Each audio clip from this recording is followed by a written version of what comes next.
তো গোপালগঞ্জকে ঘিরে আ যে কাণ্ড কারখানা গতকাল থেকে আজ পর্যন্ত ঘটছে এবং এর ফলে আওয়ামী লীগের যে কি লাভ হচ্ছে, কি ক্ষতি হচ্ছে?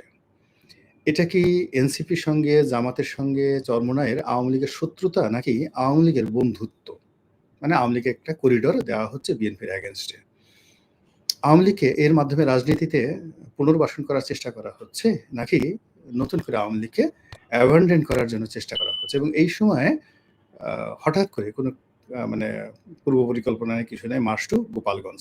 এই জিনিসগুলো যেভাবে হচ্ছে এবং একই সঙ্গে এখানে আ টুঙ্গিপাড়ার বঙ্গবন্ধুর মাজার ভাঙা, জিয়ার মাজার ভাঙা এই গুজবগুলো কিন্তু অনেকদিন যাবৎ গত ১-১.৫ সপ্তাহ যাবৎ সোশ্যাল মিডিয়াতে চলে আসছে। যখন তারা মার্চ টু গোপালগঞ্জ ডিক্লেয়ার করেনি। ইট মিনস তারা যে সকল কথাবার্তা বলছে, এই সকল কথাবার্তার সঙ্গে বাংলাদেশের গোয়েন্দা বাহিনীর একটা নিদারুণ যোগাযোগ আছে এবং গোয়েন্দাদের যে সমস্ত লোকজন মিডিয়াতে এসে কথা বলে, তারা কিন্তু এই গত ১ সপ্তাহ ধরেই বঙ্গবন্ধুর মাজার ভাঙা হবে, জিয়াউর রহমানের মাজার ভাঙা হবে, এই ধরনের কথাবার্তা বলছে। আমার আসলে খুব আজব লেগেছে। কিন্তু মার্চ টু গোপালগঞ্জ দেখার পরে এবং আজকে সকাল থেকে এই যখন আমি লাইভে বসছি, এই মুহূর্ত পর্যন্ত যা কিছু ঘটছে, এটা সমস্ত বাংলাদেশের রাজনীতির হিসাবপত্রকে ওলটপালট করে দিয়েছে এবং এটা আগামী দিনে রাজনীতির যে কত বড় অশনির সংকেত, সেই বিষয় নিয়ে বিস্তারিত আলোচনা করব। তার আগে একটু দেখি যে এই অনুষ্ঠানে লাইভে কারা কি মন্তব্য করছেন এবং কতজন আছেন। সম্মানিত দর্শক, প্রায় ১,০০০ জন আমাদের সঙ্গে আছেন।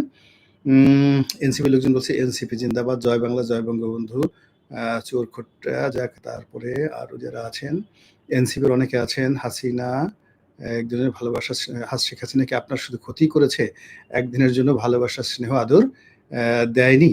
আচ্ছা, শেখ হাসিনা প্রসঙ্গে এখানে আসছেন কেন? আমি তো উল্টো শেখ হাসিনাকে জিজ্ঞাসা করেন যে, গোলাম মোল্লা রনি খালি কি আওয়ামী লীগের নমিনেশন নিছে? এছাড়া আওয়ামী লীগের ১ কাপ চা খেয়েছে? এটা শেখ হাসিনাকে জিজ্ঞাসা করেন। ২ নম্বর হলো সে ৩,০০০ ৩,৫০০ সংসদ সদস্যকে বিভিন্ন সময় মনোনয়ন দিয়েছে ১৯৮৬ থেকে ২৪ পর্যন্ত।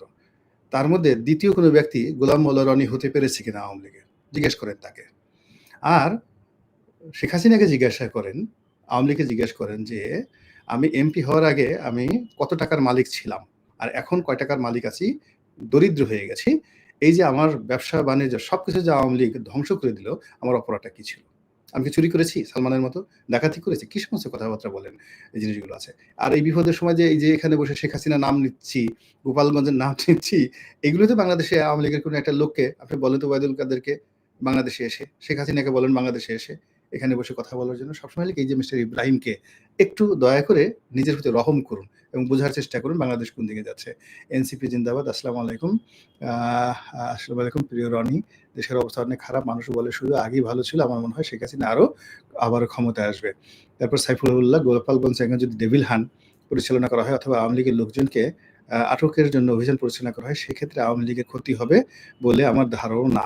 ঘটনাটা তা না, এটা উল্টো হয়ে যাবে। সাইফুল্লাহ ডেভিল হান্ট ঠোকানো হবে না। এখানে অনেক খেলাধুলা হচ্ছে পর্দার আড়ালে। এখানে আওয়ামী লীগের উপকার হবে। এই যে এখানে যা কিছু হচ্ছে এখন, যেটা হোক, এটা বলছি এনসিপি জিন্দাবাদ। তারপরে পুলিশের বিচার হওয়া, লিগাররা আজকে গোপালগঞ্জ পুলিশের গাড়িতে আগুন দিয়ে আলহামদুলিল্লাহ বলতেছে। এনসিপি জিন্দাবাদ, ইনকিলাব জিন্দাবাদ। যাক, এনিওয়ে, যে কথা বলছিলাম সে কথা আবার একটু শুরু করি। সেটা হলো রাজনীতির কতগুলো রিদম আছে। এখন আওয়ামী লীগের মতো যে দলটি, যেটি ছাত্রলীগ দিয়ে শুরু হয়েছিল। আওয়ামী লীগের আগে কিন্তু ছাত্রলীগ প্রতিষ্ঠিত হয়েছে এবং সেই যে সেই ব্রিটিশ জমানাতে শুরু হলো পদযাত্রা, পাকিস্তান জমানাতে এটার প্রস্ফুটিত এবং ওই ৫০-এর দশক থেকে ৫২-৫৩ সন থেকে গোপালগঞ্জ, ফরিদপুর আওয়ামী লীগের ঘাঁটি। ফলে ওই অঞ্চলের মাটির সঙ্গে মানুষের হৃদয়, মন, মস্তিষ্কের সঙ্গে আওয়ামী লীগ যেভাবে মিশে গেছে, এটি পৃথক করা সম্ভব নয়। এটার যে পলিটিক্যাল ফিলসফি রয়েছে, এটার যে পলিটিক্যাল সূত্র রয়েছে, এটা এই তরুণ প্রজন্মের যারা আছেন, তারা যেভাবে বোঝার চেষ্টা করছেন না, অনুধাবন করার চেষ্টা করছেন না এবং একইভাবে চিন্তা করুন যে ওদেরকে যারা বুদ্ধি দিচ্ছেন, ওদেরকে যারা টাকা দিচ্ছেন, তারাও এই বিষয়টা বুঝতেছেন না।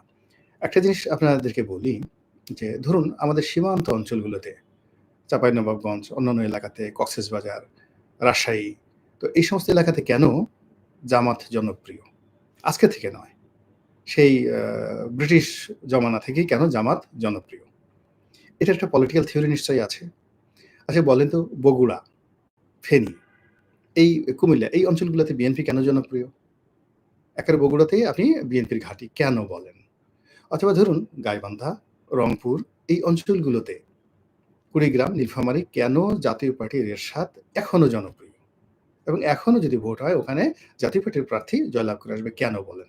আমরা তো সারা বাংলাদেশ জাতীয় পার্টিকে কোনো পার্টিই মনে করি না, দলই মনে করি না।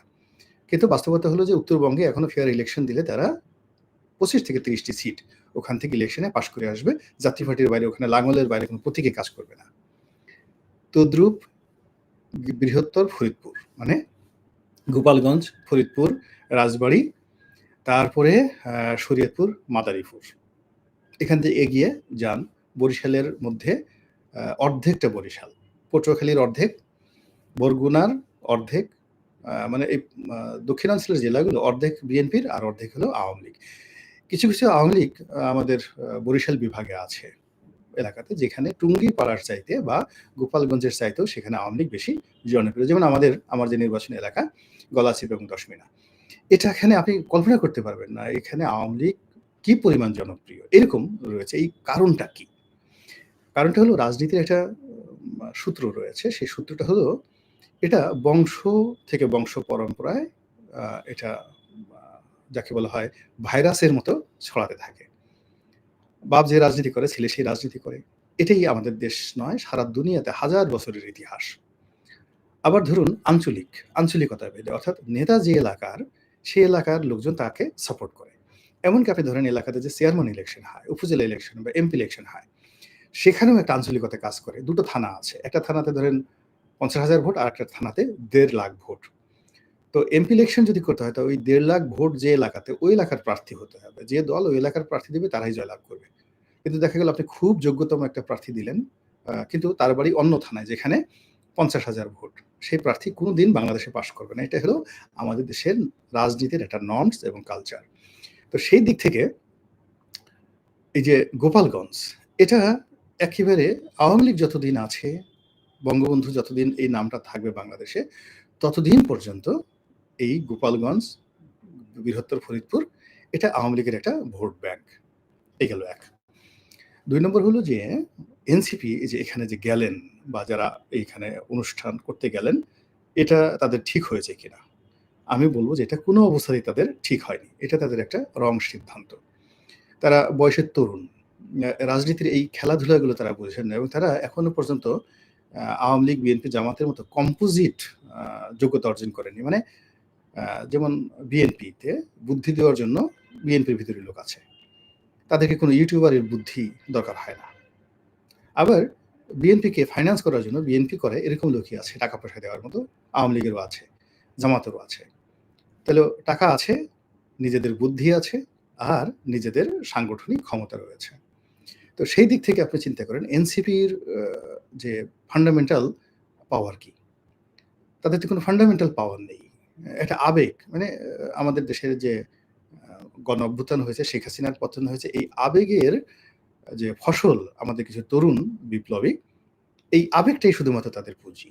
কিন্তু তাদের রাজনৈতিক অভিজ্ঞতা, তাদের অর্থ, তাদের বংশমর্যাদা, তাদের যাকে বলা হয় কানেক্টিভিটি, সোশ্যাল কানেক্টিভিটি, এটি ছাত্রলীগ বা ছাত্রদলের আপনি ধরুন ১০০ জন ছাত্রলীগের ১০০ জন নেতার মধ্যেও মানে এখন যারা এখানে শীর্ষ পর্যায়ে আছেন তারা তাদের বিগত জীবনে পৌঁছাতে পারেননি এবং এখনো যদি এদের পেছন থেকে ডক্টর ইউনূসকে সরিয়ে নেওয়া হয়, তারপরে শেষে এদের পেছন থেকে যদি জামাত সরে যায়, এদেরকে যারা টাকা পয়সা দিয়েছে তারা যদি টাকা পয়সা না দেয় তাহলে এখানে যারা নেতৃবৃন্দ রয়েছেন তারা ছাত্রলীগ, শিবির এবং ছাত্রদলের যে টপ 100 যে লিডার তাদের সঙ্গে এক টেবিলে বসে রাজনীতি করবেন।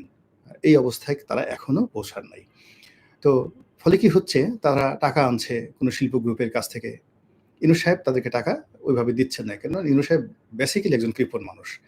বেসিক্যালি একজন কৃপণ মানুষ এবং তিনি উপার্জন করতে জানেন কিন্তু রাজনীতির ময়দানে টাকা খরচ করতে হলে বিশাল একটা হৃদয় লাগে, হার্ট লাগে। তো সেটা ইনূস সাহেবের এখনো হয়নি। ফলে ইনূস সাহেব এই ছেলেদেরকে টাকা দিচ্ছে, আমার কাছে এটা মনে হচ্ছে না।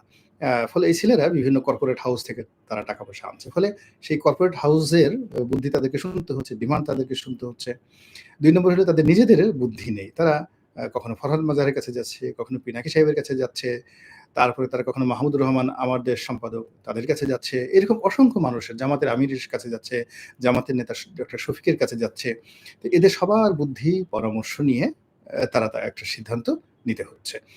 এরপর হলো যে জনসমর্থনের জন্য তাদেরকে এখন সবার সহযোগিতা নিয়ে মাঠে যেতে হচ্ছে।